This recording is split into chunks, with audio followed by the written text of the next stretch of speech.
A lot of games are trying to be open world, and I don't understand why. Some of them are really good, but the rest feels empty, broken, and boring. This happens because when you create something big, there's gonna be less focus. The smaller the project, and you're gonna have more chances of making something good and unique. I remember I was listening to All of You by Sid Matters, and my mind went back to that hallway at the start of Life is Strange.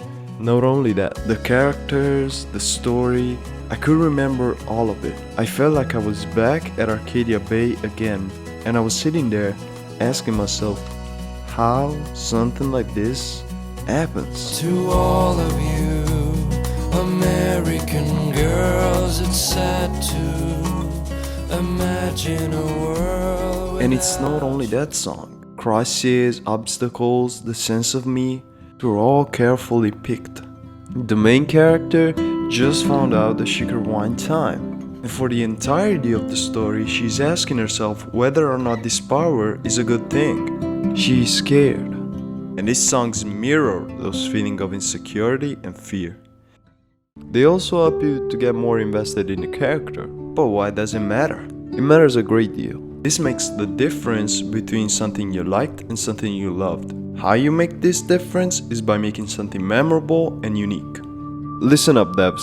You need three things: soundtrack, visuals, and real NPCs.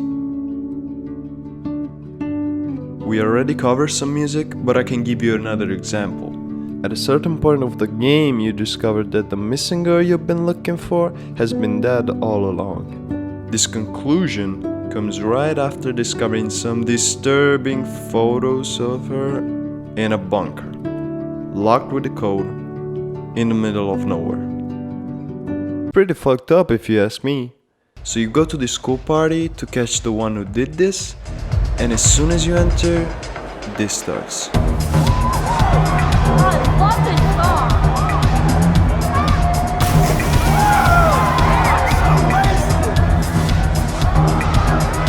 The heavy beat starts pounding in your head, multiplying what you're already feeling.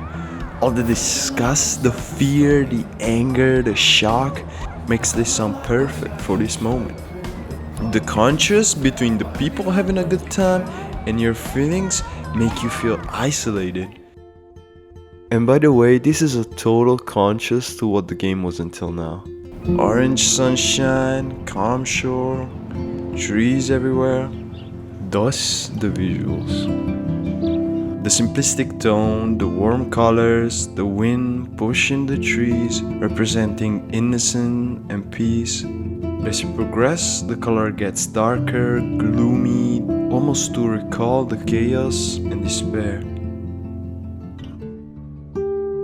These two things help create the atmosphere, but what makes you care about the story are the people you see on screen.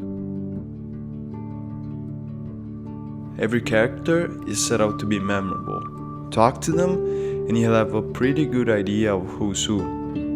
But why would you waste time on knowing them better if it's not the focus of the game? The developers didn't want you to feel forced, but around Season 2, the game gives you a reason to care. You'll come across a lot of people, and Kate is just one of them. You see her get harassed, bullied, and sad all the time.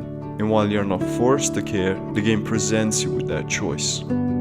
Fast forward, it's morning, it's raining, and you just started class. Until somebody calls out, saying, Yo! Some crazy shit is going down at the girl's dorm! so you go outside and see this. Kate, brought to despair, is about to jump. And the game leaves you powerless with only your words to save her. And if you didn't care for her until now, she will jump. If only you paid attention to the hints the game was giving you. And not just the bullying, the dark room, the drawings.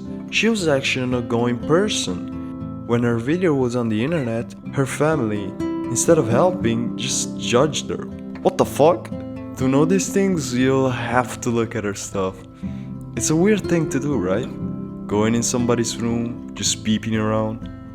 Hey, what the fuck you doing? I was just looking. You think this is a store?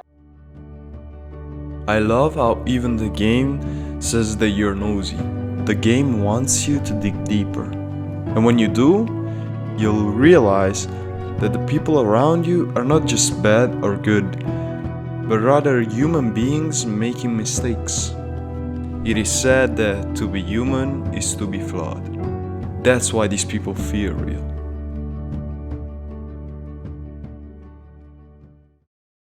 Oh, and also this is tied to the ending. You come to learn that the storm was your creation. To fix this, you either have to choose Chloe or Arcadia Bay.